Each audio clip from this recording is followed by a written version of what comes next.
Hello, scientists. Thank you guys for being here today.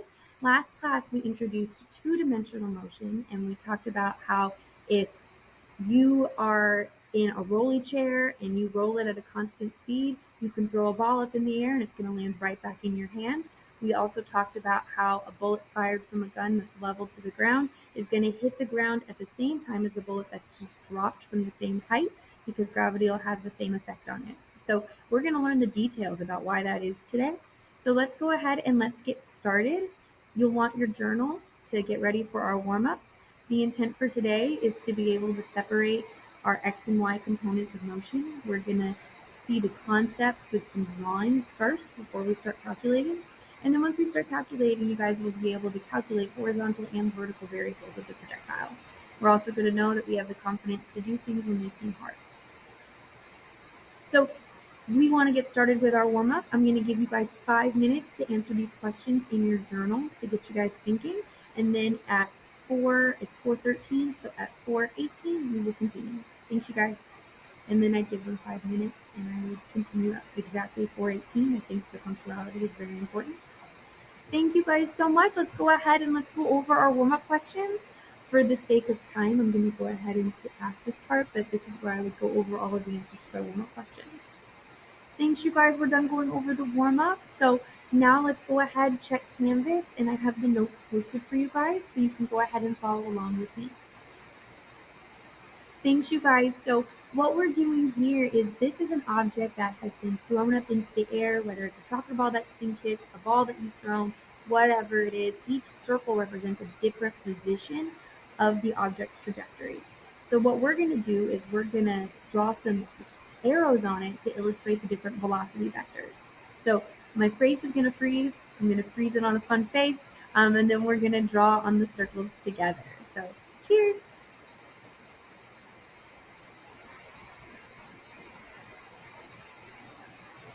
Thank you guys. So I'm back. Sorry for the freezing, but let's go ahead and let's look at this together. So it says that we want to sketch in green the horizontal velocity vector. So it looks like the first one was done for us. So if this object has this much speed going this much direction horizontally, we want to know how much does it have on the next position. The good news, like we learned yesterday, is that the horizontal velocity is constant, which means that it always stays the same. It doesn't change. So when we draw the next position, we're going to have the same size arrow, and the same size arrow, and so on and so forth. It's not going to change direction. It's not going to change size. So what we're doing here is we're illustrating how the velocity vectors in the horizontal component, they don't change. Thanks, you guys, for doing that with me. Let's go ahead and let's do something similar, but we're going to talk about acceleration. So like we learned last unit in one-dimensional motion, we know that gravity is always present facing downward, and it's going to be the same no matter where you are. So I'm going to freeze it again on my face. I'm sorry, you're going to see my frozen face again, but we're going to go ahead and we're going to this time, I'm going to let you answer this on your own, and then in about 30 seconds, we'll go over it together. So go ahead and draw your arrows for what you think the acceleration will look like. So, oh, bad face, not a good face, but I can laugh at myself. That's funny. So here what we're doing, I'd give them the 30 seconds first. We'll go through and then show how the acceleration vectors would be the same. But again, I would give them a few minutes first. But I want to get it off that face. Thank you. So now that I did one, they did one, and then we went over the answers together, now we're going to show something that's a little bit different. So, okay, thanks, you guys. You guys are back.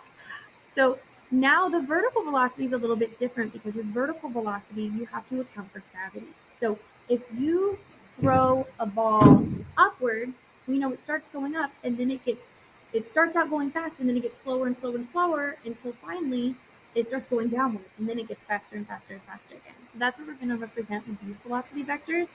So let's try my face freeze. Hopefully it'll give me a good face this time. Oh, it did a bad face again. Oh, that's okay. You guys can laugh. It's fine. So here we've got blue. So what we're going to do is right here we show when you first throw the ball. It's going to go upwards. And then what's going to happen is it's going to get slower and slower, but it's still going upwards until finally there's going to reach a point where the velocity and force that forced it to go up is going to match the force of gravity causing it to go down, and it's going to be still right here. And then it's going to get faster and faster in the opposite direction. We would do a little bit more detail on that, but I just wanted to show you an example of a conceptual activity. So we're going to go ahead and move on, you guys, and let's start talking about our calculations. So you can go ahead and pull out your next page of notes that's on Canvas for you. So let's go ahead and let's talk about gazelles out of cannons. So what this is, zoom in a little bit. What this is it talks about how if you have a projectile that's fired at an angle, you can resolve the vector, and from there you can calculate what the time it took to get from one end to the other. You can calculate how far it covered. You can calculate how tall it got, and I think that's the only thing that we're going to cover for today. We'll save the rest for another unit.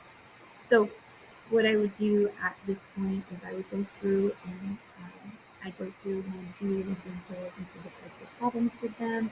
And then what I would do next is I would go through and I would change the number. I'd say, okay, now that we've done one all together and you have a template to go by for your notes, I would start scaffolding. I would say, okay, let's change the number. Now let's do the same thing, but instead, I'd go through here and I'd change it to a different number, and I'd have them do the exact same thing, this time on their own. I would give them 5 minutes, and I'd say, okay, at now 4:24. Now let's go back and let's go over it together. So I would give them the opportunity to do it on their own, very low stress. No one else is even going to see their answer. And then, okay, now that you guys have had the opportunity to do it all together with me, you've done it by yourself and then kind of checked over with me. Now we're going to start doing an official, more formative assessment, and we're going to check for understanding here. So also in Canvas, you guys, you can check out just a quick little fill out to see I can see where you are. I'd give them another number with the same thing, and then they fill in, okay, what was the X, what was the Y, how long, how far, how tall. They'd answer all of those questions exactly in the same format as it's given right here. So exactly the same thing that they already did twice with me. Then I would be able to, in real time, get their data, see, okay, they're doing really, really well on the time, but they're really struggling with the height. Or they're really doing a good job calculating the horizontal and vertical distances, but their time really seems to be off. So I would use that in real time to kind of see where we are. And then once we've done that, that'll be their third time doing it. Usually that would probably be like the end of class. We probably wouldn't have time to do an official like graded assignment, so I would do a quick exit ticket. So, okay guys, thank you guys for doing all of this with me. I appreciate all of your input. Now let's go through and let's do an exit ticket for today. I want to know, how would you rate your understanding? I want you to be honest. And then I want to hear from you guys. I want to know, how can we work together to make this lesson more effective, to where you feel more in control, more empowered in your learning. So we would do that. Now, it would depend on the culture of the school to know how long classes are, how often you have class. Is it a once a week situation? Is it an everyday situation? When are the assignments are supposed to be? But if it is appropriate for me to give them an actual graded assignment after all of this today, then what that would look like is I would have it set up, especially with physics, to where when you numerically state your answer, it would provide immediate feedback from you depending on what your answer is. So you would know immediately if you got it right, and if you didn't get it right, it would give you tips to get it right, some quick maybe hints. I'm really big on step by step. So especially with math and physics, it's really important to have like a process where you can always go step by step. So now we've gone through, we've done the exit ticket. I would give them the assignment or refer them to the assignment if it was appropriate to still have time for that. I would start kind of like welcoming them out and telling them how to find more help. In my traditional classes at school, I actually have a bunch of step-by-step tutorial videos that I give them always. So that's always a place they can go for help. They can always come to me for help. They can always post tutorials. They can email me. So I'll go ahead and do that, what that sign out will kind of look like.